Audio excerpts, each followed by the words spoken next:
নমস্কার। আজকে আমরা বৃষ রাশির মানুষদের 5টি এমন দোষ নিয়ে কথা বলবো, যেই দোষগুলোর কারণে এদের কেরিয়ার, এদের প্রেমজ জীবন, এদের ভালোবাসার মানুষ, এদের বিবাহিত জীবনের মধ্যে খুবই নেগেটিভ প্রভাব পড়ে। তাই আজকে যে 5টি দোষের কথা বলবো, এই দোষগুলি আপনার স্বভাবের মধ্যে রয়েছে। বিশ্বাস করুন, আপনি আপনার এই দোষগুলোকে যদি আপনার স্বভাব থেকে হাটিয়ে ফেলতে পারেন, তাহলে আপনার প্রেম, আপনার কাছের মানুষটি, আপনার বিবাহিত জীবন সত্যি সুন্দর কাটবে। আমরা যখন দেখেছি যে বৃষ রাশির মতো একটা সুন্দর মানুষের বিবাহিত জীবন কেন নষ্ট হয়, বৃষ রাশির মতো একটা সুন্দর মানুষের কেন প্রেমজ জীবনের মধ্যে নানান অশান্তি, তারপরে প্রেম কেটে যায়, তো আমরা খুঁজে পেয়েছি, বিশেষ করে আমি তো খুঁজে পেয়েছি যে বৃষ রাশির কিছু দোষ এমন রয়েছে, সেই দোষগুলোর কারণে বৃষ রাশির প্রেমজ জীবনে বা বৃষ রাশির বিবাহিত জীবনের মধ্যে সমস্যা আসছে। বৃষ রাশির কেরিয়ারের মধ্যেও কিন্তু এই দোষগুলোর কারণে সমস্যা আসে। তাই সহজ ভাষায় আমি আপনাকে বোঝাবো যে বৃষ রাশির বিশেষ 5টি দোষ, যেই দোষগুলি বৃষ রাশি যদি নিজের স্বভাব থেকে সরিয়ে ফেলতে পারে, তাহলে আপনার সামনের দিনটি আরো সুন্দর হবে, কেরিয়ারেতে আপনি আরো গ্রোথ করতে পারবেন এবং তার সঙ্গে সঙ্গে আপনার প্রেমজ জীবন, আপনার বিবাহিত জীবন খুব রোমান্টিক, খুব সুন্দরভাবে কাটতে পারে। তাই যাদের বিবাহিত জীবনে ডিভোর্স হয়ে গেছে, যাদের প্রেমজ জীবনে প্রেম ছাড়াছাড়ি হয়ে গেছে, তাদের কথা তো আমি বললামই না, তাদেরও এই 5টি দোষের কারণে কেটেছে। কিন্তু তাই আপনি যদি একজন বৃষ রাশির মানুষ হন এবং আপনি প্রেম করছেন, এখনো আপনি সবে মাত্র বিবাহ করেছেন, তাই আজই এই দোষগুলো নিজের ভেতর থেকে সরান। দেখুন আপনার বিবাহিত জীবন বা আপনার প্রেমজ জীবনটি কি সুন্দর হয়ে উঠবে। আর হ্যাঁ, এইগুলো কিন্তু আপনি সরাতে পারবেন যদি একটু মনে করেন, তাহলেই পারবেন। কারণ আমি এরকম অনেক দেখেছি যারা সরিয়েছে, এই দোষগুলোকে হাটিয়েছে নিজের জীবন থেকে বা নিজের স্বভাবের মধ্যে থেকে, এবং তারা ভালো রয়েছে, তারা হ্যাপি রয়েছে। তো শুরু করে দিই এই 5টি দোষ সম্পর্কে। প্রথম বৃষ রাশির যে দোষটি দেখতে পাওয়া যায়, দেখুন বৃষ রাশির মানুষরা, আমি বহু অনুষ্ঠানের মধ্যে বলেছি, বৃষ রাশির মানুষরা সুন্দর, বৃষ রাশির মানুষরা রোমান্টিক, বৃষ রাশির মানুষরা খুব সুন্দর, এদের ব্যবহার, বৃষ রাশির মানুষরা শান্ত, বৃষ রাশির মানুষরা মিষ্টি, বৃষ রাশির মানুষরা কিন্তু শৌখিন, বৃষ রাশির মানুষরা কিন্তু ট্যালেন্টেড, এবং বৃষ রাশির মানুষরা কিন্তু বৃষ রাশির মানুষরা কিন্তু খুব অ্যাডজাস্ট করতে পারে, সবার সঙ্গে মিলে ঝুলে চলতে পারে।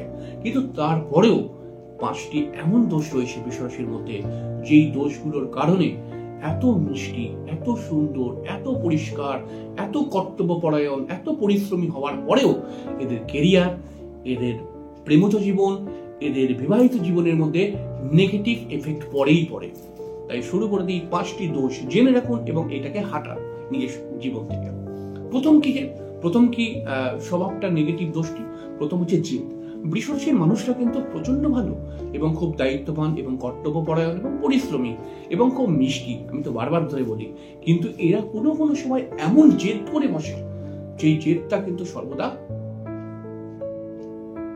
এমন কিছু জেদ করে, সেই জেদটা কিন্তু সবসময় পূরণ করা সম্ভব নয়।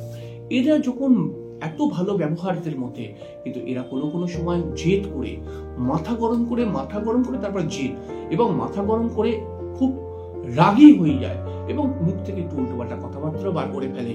কোনো জায়গায় আমি দেখেছি। এটা কিন্তু বৃষ রাশির একটি নেগেটিভ দোষ। এই দোষটির কারণে বৃষ রাশির প্রেমজ জীবন, বিবাহিত জীবনের মধ্যে নানান অশান্তি তৈরি হয়। বৃষ রাশির মানুষরা সত্যি রোমান্টিক। বৃষ রাশির মানুষরা তো চায় যে আমি একটি সুন্দর প্রেম করব, আমি একটি সুন্দর বিবাহিত জীবনকে এনজয় করব। কিন্তু এই জেদ, এই রাগ এবং এই রেগে মেগে উল্টোপাল্টা কথাবার্তা বলা এবং ইললজিক্যাল কথাবার্তা বলে বৃষ রাশি কিন্তু নিজের প্রেমজ জীবন বা নিজের বিবাহিত জীবনের মধ্যে নিজেই সমস্যাকে ডেকে আনে। হ্যাঁ, কোনো সমস্যা, কোনো কথাবার্তার মধ্যে আমাদের জেদ আসতেই পারে, আমাদের রাগ হতেই পারে, কিন্তু বৃষ রাশি এটা বোঝে না যে কোনখানে কতটা পরিমাণে রাগ আমাকে করতে হবে, কতটা রাগ আমি দেখাবো। এখন বৃষ রাশির মানুষকে দেখুন, একটা মেন্টালিটির ব্যাপার রয়েছে। বৃষ রাশির মানুষকে না, যে কোনো মানুষ, দেখুন যে কোনো মানুষকে একজন তার মস্তিষ্ক দিয়ে ভাবনা চিন্তা করে যে সামনের মানুষটা কেমন এবং সেরকম ধরনের তার সঙ্গে ব্যবহার করার চেষ্টা করে। এই বৃষ রাশির মানুষটা একটা শান্ত, পরিষ্কার পরিচ্ছন্ন, সুন্দর ব্যবহার এবং মিষ্টি হাসি, মিষ্টি চেহারা, এই হিসাবে বৃষ রাশির মানুষটা আমি দেখেছি। এবারে আমার মেন্টালিটি ধরে গেল কি মানুষটা এরকম ধরনের, কিন্তু সেই মানুষটা যখন মহা রেগে গেল, মহা জেদ ধরে নিল, উল্টো পাল্টা কথাবার্তা বলছে, তখন মেন্টালিটি এটাকে কিন্তু মেনে নিতে পারছে না যে আমি কি এত বড় ভুল ভাবলাম। এই ঘটনাটাই কিন্তু আপনার ঘরের মধ্যে হয়। আপনার হাজবেন্ড, আপনার প্রেমিক বা আপনার প্রেমিকা বা আপনার আদার্স আরো লোকগুলো আপনার সঙ্গে যে খারাপ ব্যবহার করে, তার সূত্রপাত আপনার জেদ করে আপনি কিছু ভুলভাল কথা বলেছেন, সেই কথাটাকে তারা মাথায় নিয়ে আপনার সঙ্গে ভুল ব্যবহার করছে।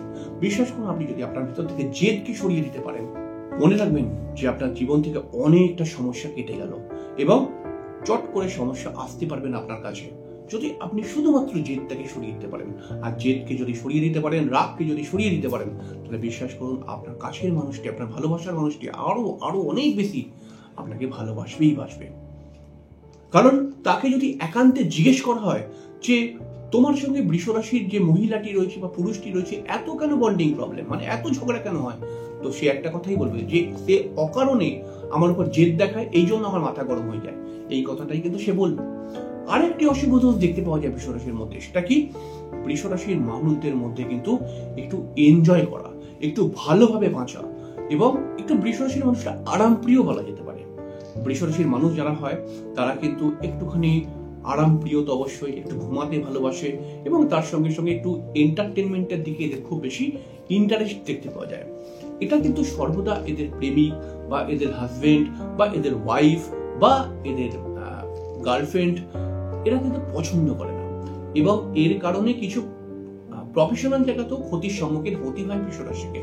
বৃষ রাশির মানুষ, এখন একটা মানুষকে যদি জিজ্ঞেস করা হয় যে একটা মানুষ যদি আরাম চায়, একটা মানুষ যদি একটু বেশি করে ঘুমায়, ঠিক আছে, একটা মানুষ যদি একটুখানি গান বাজনা শুনে একটুখানি এন্টারটেনমেন্টের দিকে থাকে এত চাপের মধ্যে, তাহলে কি এটা কি খারাপ? না, কখনোই খারাপ নয়। কিন্তু কোথায় কতটা করতে হবে এটা জানতে হবে। বৃষ রাশির মানুষদের মধ্যে কিন্তু আমি কি বলছি বারবার, বৃষ রাশির মানুষদের মধ্যে কিন্তু একটা প্রবলেম রয়েছে। প্রবলেমটা হচ্ছে কোথায় কতটা করতে হবে, এটা বৃষ রাশির মানুষরা কিন্তু খেয়াল রাখতে পারে না। এর ফলে সমস্যাটা তৈরি হয়।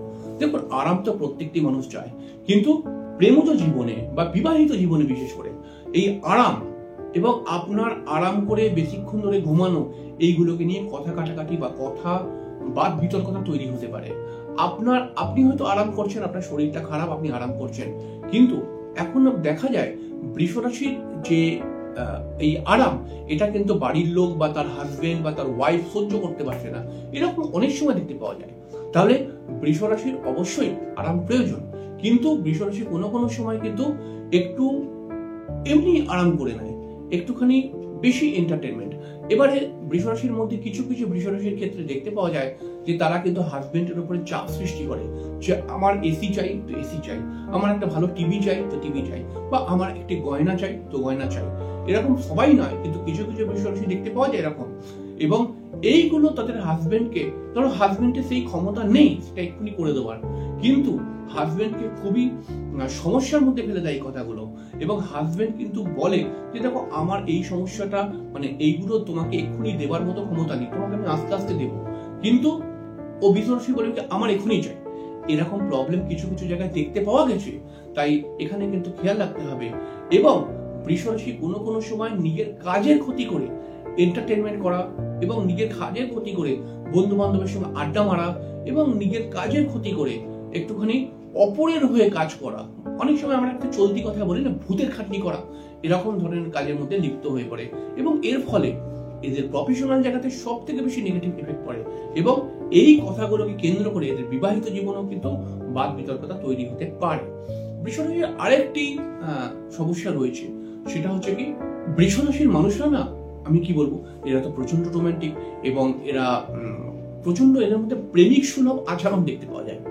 কোথাও এরা প্রেমের প্রতি একটু দুর্বল, এরা সত্যিকারের চায় একটি ভালো প্রেম, কিন্তু এদের ব্যবহার বা এদের যার সঙ্গে প্রেম করতে এরা এগিয়ে পড়ে তাদের ব্যবহারের দ্বারা এরা অনেক সময় ক্ষতিগ্রস্ত হয়ে পড়ে। ব্যাপারটাকে আরো একটু ক্লিয়ার করে বলি। বৃষরাশি না প্রেমের প্রতি একটু দুর্বল, এবং বৃষরাশি ঠিক খেয়াল করতে পারে না যে কার সঙ্গে প্রেমটা করলে আমার পরবর্তী জীবনটা বা আমার সামনের জীবনটা আরো সুন্দর হবে। বেশিরভাগ সময় দেখা যায় যে বৃষরাশি কিন্তু ভুল পার্টনার চয়েস করেছে।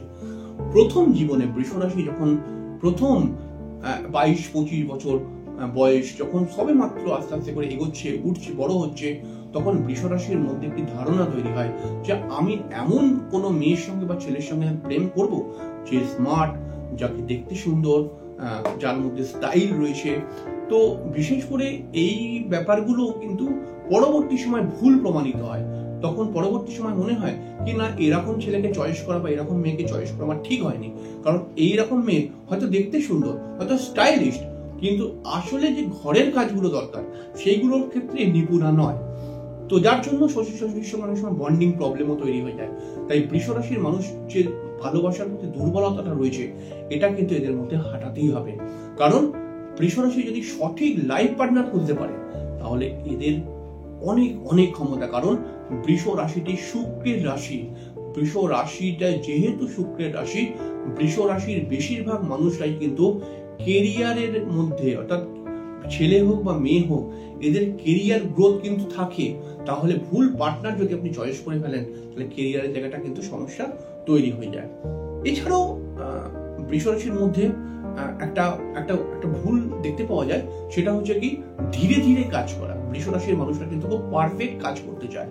অনেক সময় দেখা যায় যে এদের মধ্যে একটা লুজি ব্যাপার দেখতে পাওয়া যায়, একটু লুজ। তো এদের এটা কেরিয়ারের ক্ষেত্রে, এদের এটা প্রেমজ জীবনে বা এদের এটা বিবাহিত জীবনে নেগেটিভ প্রভাব ফেলেই ফেলে। তার কারণ হচ্ছে কি যে আমরা সবাই কেন বলবো, কেরিয়ারে বা অফিস বা প্রেম বা বিবাহিত জীবনে সবাই চায় যে তুমি তাড়াতাড়ি করো, কিন্তু বৃষরাশি যেহেতু পারফেকশনের মধ্যে বিশ্বাস করে, সুন্দর করতে চায়, ভালো করতে চায় জিনিসটাকে, তাই বৃষরাশির মধ্যে কিন্তু স্লো ব্যাপারটা রয়েছে। আর এছাড়াও বৃষরাশির মধ্যে কিন্তু একটা ঢিলামি ব্যাপারও রয়েছে, কিন্তু সেটা আজকে করবো মনে করে, মানে আজকে করা উচিত সেটা মনে করে কালকে করব, যেটা কালকে করা উচিত সেটা মনে করে কি সামনের সপ্তাহে করব। তো এরকম ব্যাপারও বৃষরাশির কিছু কিছু মানুষের মধ্যে দেখতে পাওয়া যায়। তো এই ব্যাপারটা কিন্তু এদের পার্টনাররা খুব একটা ভালো চোখে দেখে না, এবং এদের কেরিয়ারের জায়গায় এটা অনেক বড় ক্ষতি করে। অনেক সময় এদের প্রমোশন বা এদের উন্নতি, কেরিয়ারের ক্ষেত্রে উন্নতি, এটা কিন্তু থমকে যায় এই ব্যাপারটার জন্য। কারণ অফিসের বস বা অফিসের ম্যানেজমেন্ট কিন্তু অনেক সময় দেখে যে একে যদি কোনো কাজ দিই, তাহলে সে কাজটা করে, কিন্তু খুব ধীরে ধীরে করে, যেটা আমাদের একটু তাড়াতাড়ি প্রয়োজন। তবে বৃষরাশির মানুষদের ক্ষেত্রে একটি প্লাস পয়েন্ট রয়েছে। 38 বছরের পর থেকে, বিশেষ 38 বলবো না, ঠিক 36 বছরের পর থেকে বৃষরাশির কিন্তু লাইফ চেঞ্জ হতে শুরু হয়ে যায়, এবং আস্তে আস্তে নেগেটিভ দোষগুলো কিন্তু সরতে শুরু হয়ে যায়। তো যখন আমরা 36 বছর পরে বৃষরাশিকে দেখবো, তখন বৃষরাশির মানুষরা যথেষ্ট কর্মঠী এবং খুব কুইকলি কাজ করতে পারে। তো সেটা পরের কথা, কিন্তু ছোট ছোট ছেলেদের ক্ষেত্রে এই প্রবলেমগুলো চলেই আসে। আরেকটি সমস্যা দেখতে পাওয়া যায় বৃষরাশির ক্ষেত্রে, সেটা হচ্ছে কি এদের মধ্যে না একটা ভয় কাজ করে। এই ভয়কে বৃষরাশির মধ্যে থেকে হাঁটাতে হবে। বৃষরাশির মানুষ যদি আপনি হন, তাহলে পারে এই ভয় তো আপনাকে অবশ্যই হাঁটাতে হবে। কারণ একটি নতুন পরিবেশে, একটি নতুন জায়গায়, নতুন কোথাও বিয়ে করে যাচ্ছেন, তো আপনাদের মনের মধ্যে একটা ভয় সৃষ্টি হয় যে আমি ওখানে গিয়ে কি করে মানিয়ে নেবো, বা আমাকে কতটা মানিয়ে নেবে ওরা, ঠিক আছে, বা কি সমস্যা হবে কে জানে। এই ভয়ের মধ্যে থেকে বৃষরাশি কিন্তু অনেক সময় চলে। এর ফলে কি হয়, বৃষরাশির ক্ষেত্রে কিন্তু একটা প্রবলেম তৈরি হয়, যেহেতু এই ভয়টা বৃষরাশির মধ্যে রয়েছে যে আমাকে কি ভাববে, আমাকে কি বলবে, বা আমি কি রকম ভাবে তাদের সঙ্গে মেলামেশা করব। এটা কেরিয়ারেও হতে পারে, এটা বিবাহিত জীবনকেও নিয়ে হতে পারে। তো এর ক্ষেত্রে বৃষরাশির কনফিডেন্স লেভেল একদম লো হয়ে যায়, এবং এইটা একটা সামনের মানুষকে বিষয়টা, মানে যেহেতু দেখছে সামনের মানুষটা যে বৃষরাশি তো নতুন বিয়ে করে এসে ভয় পেয়ে গেল, বৃষরাশি নতুন কাজে জয়েন করে তো ভয় পেয়ে যাচ্ছে, কেমন একটুখানি নড়বড়ে টাইপের আর কি। তো সামনের মানুষগুলো একটু বৃষরাশির উপর চাপ সৃষ্টি করে। তো বৃষরাশিও অটোমেটিক্যালি চাপ তো নিতে পারে না, ঠিক আছে। 2-4 দিন গেলে পারেই বৃষরাশি নিজের রূপে চলে আসে, এবং বৃষরাশি অন্যায়কে সবসময় প্রতিবাদ করে, কিন্তু এরা কিন্তু খুব একটা ভুল কথা বলে না, এরা ঠিকই বলে। কিন্তু আমার মূল বক্তব্য যে বৃষরাশির মানুষরা ঠিক কথা বলে, যুক্তিযুক্ত কথা বলে, কখনো ভুলভাল কথা বলে না, কখনো ভুলভাল কথা বলে মানুষকে অপমান করে না। কিন্তু বৃষরাশি এটা বোঝে না কোথায় কতটা বলতে হবে, কারণ বৃষ রাশির আশপাশে যতগুলো লোক থাকে এই সমস্ত লোকগুলো পলিটিক্স বাজ। তাই বৃষ রাশিকে এটা বুঝতে হবে যে আমি কতটা রেঞ্জে এদের সঙ্গে কথা বলবো, তাহলেই আমি এইখানে টিকতে পারবো। সেটা আমার প্রেম হোক, সেটা আমার বিবাহিত জীবন হোক, সেটা আমার কেরিয়ার হোক। অবশ্যই আপনি যদি বৃষ রাশির মানুষ হন তাহলে পারে কিন্তু বিশ্বাস করুন আপনার মধ্যে অনেক অনেক গুণ রয়েছে, আমি জানি। কিন্তু একটু বুদ্ধি এবং এই ছোট ছোট দোষগুলোকে যদি আপনি একটু বুঝতে পারেন যে হ্যাঁ এটা প্রবলেম করছে, তাহলে আপনি নিজেকে আজই সতর্ক করুন, নিজেকে আজই এই দোষগুলো আজই হাঁটাবার চেষ্টা করুন। দেখুন সামনের জীবনটা আপনার ক্ষেত্রে আরো অনেক অনেক সুন্দর হয়ে উঠবে এবং সামনে আপনি আপনার প্রিয় মানুষদের সঙ্গে হাতে হাত মিলিয়ে আরো অনেক দূরে এগোতে পারবেন। যাই হোক, অনুষ্ঠানটি এই অবধি করলাম। আপনি একজন বৃষ রাশির মানুষ, আপনি কমেন্টস করে লিখবেন আমি কতটা ভুল বললাম না কতটা ঠিক বললাম। অবশ্যই পরের দিনকে আরেকটি অনুষ্ঠান নিয়ে চলে আসবো, তবে চ্যানেলটিকে সাবস্ক্রাইব করতে কিন্তু একদম ভুলবেন না। আজকে শেষ করলাম, পরের দিন দেখা হবে। নমস্কার।